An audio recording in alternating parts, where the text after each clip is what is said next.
Hello dear students, नमस्कार। Advance study point 2.0 में आपका स्वागत है। आज हम क्लास 9th एनसीईआरटी मैथमेटिक्स 2023-24 के लिए एक्सरसाइज 5.1 चैप्टर 5 यूक्लिड की ज्यामिति का परिचय, इंट्रोडक्शन ऑफ यूक्लिड्स ज्योमेट्री के क्वेश्चन संख्या तीसरे व चौथे को सॉल्व करेंगे। तो आप सभी छात्र चाहते हैं वीडियो के शुरू से अंत तक जरूर बने रहें, जिससे कि आपके सवाल अच्छे समझ में आ जाएं। अगर एक बार सवाल अच्छे समझ में आ जाते हैं तो आप इस प्रकार का कोई भी सवाल आसानी से हल कर सकते हो। तो आप सभी छात्रों चाहते हैं वीडियो को शुरू से अंत तक जरूर बने रहें, और जो भी छात्रों चाहते हैं इस वीडियो के माध्यम से नए जुड़ रहे हैं वो चैनल को सब्सक्राइब करके बेल आइकन को जरूर प्रेस करें, जिससे कि मेरे चैनल पर जो भी नई वीडियो अपलोड होगी उसका नोटिफिकेशन आपके पास सबसे पहले समय से पहुंचेगा। तो आइए क्वेश्चन संख्या जो तीसरा है उसे हम सॉल्व करेंगे। हमें अभिधारणाएँ दे रखी हैं, इनको हमें सिद्ध करना है। तो आइए अब हम तीसरे को हल करते हैं। क्वेश्चन संख्या तीसरा कह रहा है कि नीचे दी हुई दो अभिधारणाओं पर विचार कीजिए। पहली अभिधारणा दे रखी है, दो भिन्न बिंदु ए और बी दिए रहने पर एक तीसरा बिंदु सी ऐसा विद्यमान है जो ए और बी के बीच स्थित होता है। दूसरा पॉइंट कह रहा है कि यहाँ कम से कम ऐसा तीन बिंदु विद्यमान है कि वे एक रेखा पर स्थित नहीं हैं। अब कह रहा है कि क्या इन अभिधारणाओं में कोई अपरिभाषित शब्द है, क्या ये अभिधारणाएँ अवरोधी हैं, क्या ये यूक्लिड की अभिधारणाओं से प्राप्त होती हैं, स्पष्ट कीजिए। हमें क्या करना है, स्पष्ट करना है। तो जो हमारा पहला वाला पॉइंट है उसे हम देखेंगे।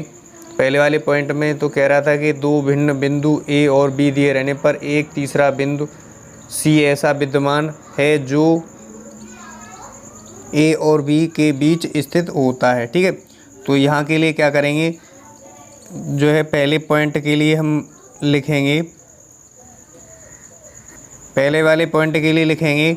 तो यहाँ ये अभिधारणा क्या है, ये अभिधारणा जो है गलत अभिधारणा है। कैसी है, गलत अभिधारणा है।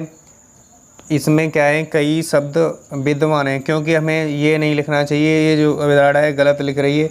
इसमें ये लिखना चाहिए कि बिंदु सी है, बिंदु सी ए और बी के मध्य स्थित है। ठीक है, तो जैसे कि हम ये बना लें, एक चित्र बना लें।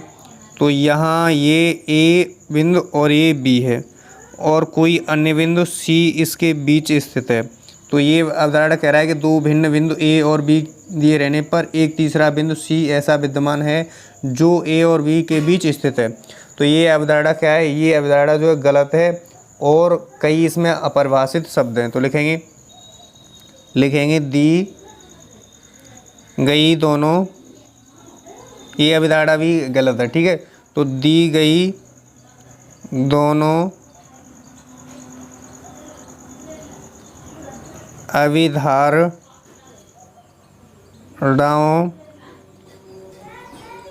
में कई शब्द अपरिभाषित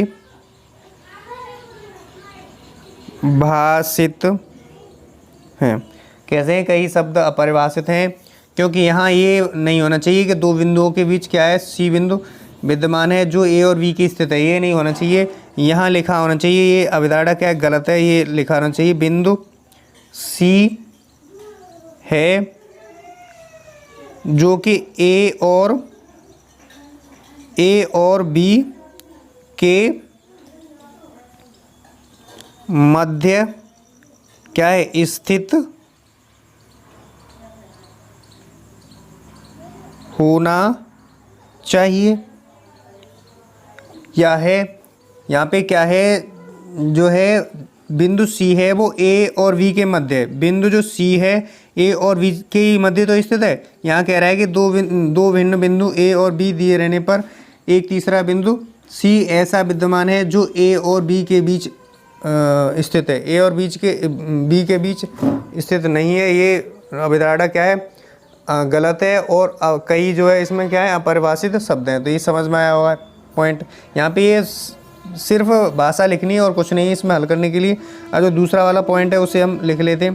दूसरे वाले पॉइंट में ये कह रहा है कि यहाँ कम से कम ऐसे तीन बिंदु विद्यमान हैं जो हैं कि वे एक रेखा पर स्थित नहीं होते।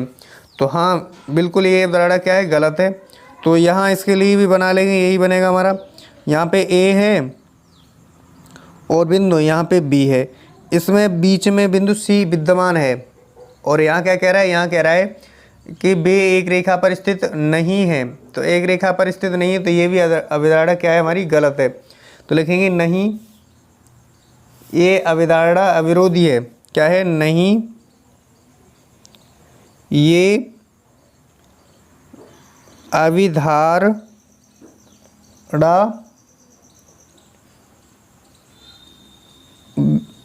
क्या है, विरोधी है। ये अवधारणा विरोधी है। और साथ में कह रहा है कि ये नीचे कह रहा है, ये कह रहा है क्या ये अवधारणाएं अविरोधी हैं। जी हाँ, ये अवधारणा क्या है, अविरोधी हैं। ठीक है, विरोधी हैं। तो क्या ये यूक्लिड की अवधारणाओं से प्राप्त हैं, तो लिखेंगे नहीं। क्या लिखेंगे, नहीं, ये क्या है, जो है यूक्लिड की अवधारणाओं से प्राप्त नहीं है। तो इस प्रकार से हमने जो ये दोनों पॉइंट दिए थे, ये हमारे क्या हैं, इन पर विचार किया। और ये पॉइंट दोनों क्या हैं, गलत हैं। और कई इसमें अपरिभाषित बिंदु हो सकते हैं। तो मुझे ऐसा है कि आपके समझ में आया होगा। अब हम जो क्वेश्चन संख्या चौथा है उसे हम सॉल्व। क्वेश्चन संख्या चौथा कह रहा है कि यदि दो बिंदुओं ए और बी के बीच एक बिंदु सी ऐसा स्थित है कि ए सी बराबर बी सी है, तो सिद्ध कीजिए कि ए सी बराबर ए बी बटे 2, यानी 1/2 ए बी है। एक आकृति खींचकर इसे स्पष्ट कीजिए। तो हमें क्या करना है, सिद्ध करना है। तो हमें एक आकृति भी खींचनी है। तो इसे हम हल करते हैं यहाँ पे। तो हल करने पर हमें जो दिया है उसे लिख लेंगे। तो हमें दिया है, क्या दिया है इसमें, ये दिया है, लिखेंगे दिया है ए सी बराबर क्या दिया है, बी सी दिया, ए सी बराबर बी सी दिया है। और एक आकृति भी खींच लेनी है। तो हम यहाँ से एक रेखा खींच लेते हैं। यहाँ ए बिंदु है और ये बी बिंदु है। ए और बी के बीच में क्या है, एक ऐसा बिंदु सी स्थित होना चाहिए। ये बिंदु क्या है, ये बिंदु सी स्थित है, सी स्थित है। या यहाँ लिख लें, ठीक है, यहाँ लिख लें, यहाँ बेटर रहेगा। ठीक है, बिंदु सी स्थित है। तो हमें जो दिया है ए सी बराबर दिया है बी सी दिया। और हमें सिद्ध क्या करना है, उसको भी लिख लेंगे। सिद्ध कीजिए कि, सिद्ध क्या करना है, ए सी बराबर सिद्ध करना है 1/2 क्या ए बी, 1/2 ए बी सिद्ध करना है।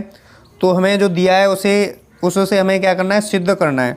तो हमें जो दिया है उसे लिख लेंगे। ए सी बराबर दिया है कितना, बी सी दिया है। अब हमें यहाँ पे क्या करेंगे, हम यहाँ पे क्या करना पड़ेगा, हमें दिमाग लगाना पड़ेगा एक्स्ट्रा। ठीक है, तो हमें क्या लाना है, ए सी बराबर लाना है 1/2 ए बी लाना है। ठीक है, तो अगर हम यहाँ पे क्या करें, ए सी यहाँ पे क्या करें, दोनों पक्षों में ए सी जोड़ दें। क्या करें, दोनों पक्षों में ए सी जोड़ दें। अगर हम बराबर की हमारे बराबर दे रखी हो संख्याएं, या हमारे बराबर दे रखा हो, उसमें हम जोड़ भी सकते हैं, घटा भी सकते हैं, और हम भाग भी कर सकते हैं, बराबर से ही भाग कर सकते हैं। जैसे ए सी से हमने जोड़ किया है, ए सी से जोड़ किया दोनों पक्षों में। ठीक है, ए सी से जोड़ किया है। ऐसे ही हम दोनों पक्षों में बराबर संख्याओं से हम क्या कर सकते हैं, जोड़ सकते हैं, घटा सकते हैं, और भाग भी दे सकते हैं। तो यहाँ पे अगर चाहो तो यहाँ लिख भी सकते हो, ये लिख सकते हैं, यदि बराबरों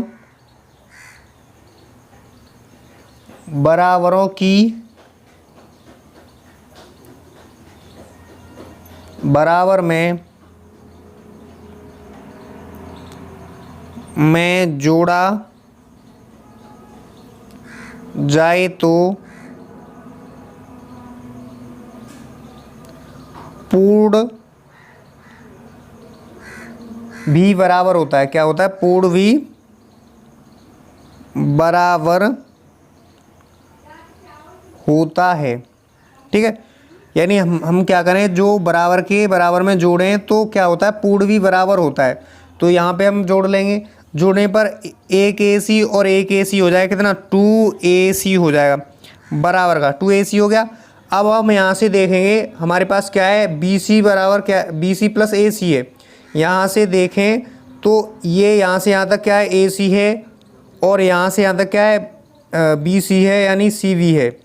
यानी यहाँ से यहाँ तक जो है क्या है, यहाँ से यहाँ तक है BC है और यहाँ से यहाँ तक AC है, तो ये जो है क्या है इसके बराबर। यहाँ से यहाँ तक क्या है, यहाँ से यहाँ तक है हमारा AB, ठीक है। तो इसके बराबर में अगर हम लिख दें AB लिख दें, यानी AC प्लस BC के बराबर में क्या हमारा ये नहीं हो सकता है, इसके बराबर ये आ सकता है।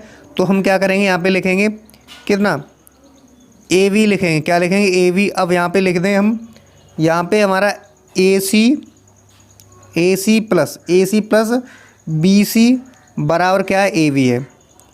कितना है, AB है, क्योंकि हमें AB बराबर निकालना है। अगर AB बराबर निकालें तो AC प्लस BC जोड़ेंगे तभी तो हमारा AB आया। तो हमने क्या लिखा, AC प्लस BC की जगह हमने क्या रखा, AV रख दिया, ठीक है। तो अब हम क्या निकालना है, हमें AC निकालना है। AC निकालेंगे तो हमारा इसमें क्या होगा, जो गुणांक है AC का वो बटे में पहुंच जाएगा, तो 1/2 AB हो जाएगा। 1/2 AB, यही हमें क्या करना था, सिद्ध करना था, यही हमें सिद्ध करना था। तो यहाँ लिख देंगे इति सिद्धम, लिख देंगे, क्या लिखेंगे, इति सिद्धम लिखेंगे। यहाँ पे क्या हुआ, प्रूव्ड हो गया, यानी सिद्ध हो गया। यही हमें क्या करना था, यही हमें सिद्ध करना था।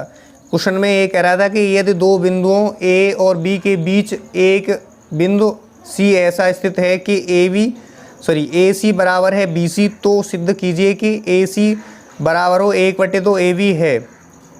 यानी जो सिद्ध करना है वो इससे हमें ये सिद्ध करना था। कह रहा है साथ में एक आकृति खींचकर इसे स्पष्ट कीजिए। तो हमने क्या किया, एक आकृति खींच ली। इसमें आकृति में ये कह रहा था इसी को खींचा हमने। कह रहा था कि AB बिंदु के बीच एक बिंदु C ऐसा होना चाहिए, ठीक है। तो हमने एक रेखा खींच ली, इसको बिंदु A माना, इसको बिंदु B माना, और बीच में हमने बिंदु C स्थित कर दिया, ठीक है। अब हमने इसी से हमने सिद्ध कर दिया। तो मुझे आशा है कि ये यहाँ पे मैंने तीसरा और चौथा क्वेश्चनों को सॉल्व किया।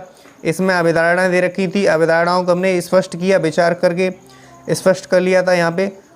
तो मुझे आशा है कि ये दोनों क्वेश्चन आपके अच्छे समझ में आए होंगे। अगर अच्छे समझ में आए तो वीडियो को लाइक करके, चैनल पर नए तो चैनल को सब्सक्राइब करके बेल आइकन को जरूर प्रेस करें, जिससे कि मेरे चैनल पर जो भी नई वीडियो अपलोड होगी उसका नोटिफिकेशन आपके पास सबसे पहले समय से पहुंचेगा। तो अब नेक्स्ट क्लास में हम मिलते हैं। क्वेश्चन संख्या जो हमारा इसका एक्सरसाइज 5.1 का 5वां क्वेश्चन है और 6वां उसके साथ। तब तक के लिए वीडियो देखने के लिए थैंक यू सो मच। मिलते हैं नेक्स्ट क्लास में नेक्स्ट क्वेश्चन के साथ।